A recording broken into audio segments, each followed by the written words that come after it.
आर्यावलोकितेश्वर बोधिसत्वो गम्भीराया प्रज्ञापारमितायां चरमाणो व्यवलोकयति स्म पञ्चस्कन्धाः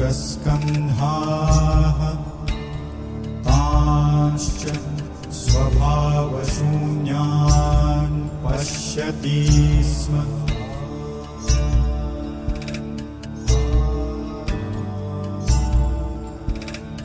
इह शारिपुत्ररूपं शून्यता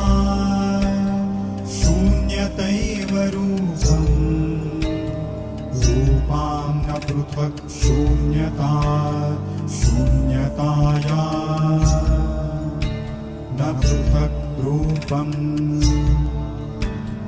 यद्रूपं सा शून्यता या शून्यता तद्रूपम् एकमेव वेदना संज्ञा संस्कार विज्ञानानि च शून्यता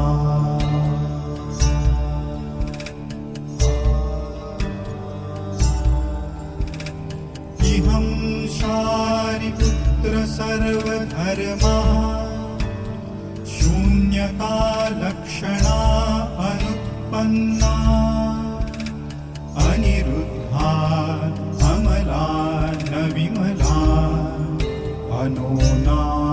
न परिपूर्णाः तस्माच्छारिपुत्र शून्यताया न रूपं न वेदना न संज्ञा न संस्कारः न विज्ञानानि न चक्षुः श्रोत्रघ्राणजिह्वा कायमनांसि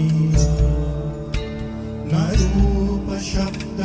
गन्धरस स्पष्टव्यधर्माः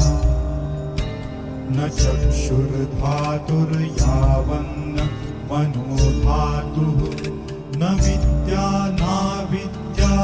न विद्याक्षयो नाविद्याक्षयो यावन्न जरामरणं न जरामरणक्षयो न दुःखसमुद्यनिरोधमार्गा न ज्ञानं न प्राप्ति न अप्राप्तिः तस्मात् शारिपुत्र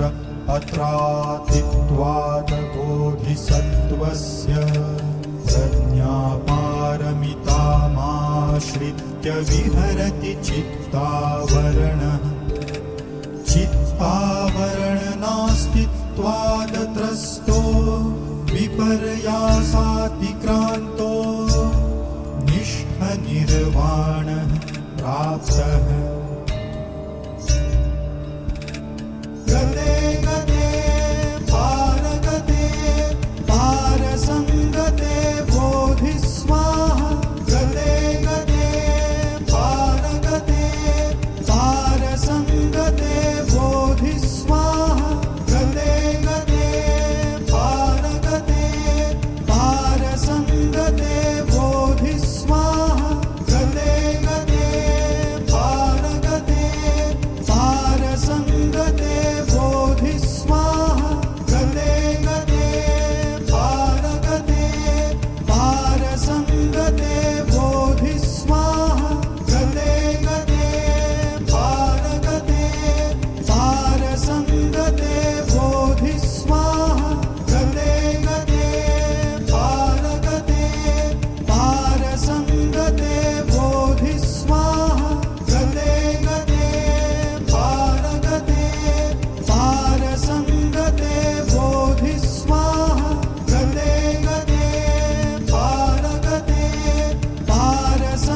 गते बोधि स्वाहा गते गते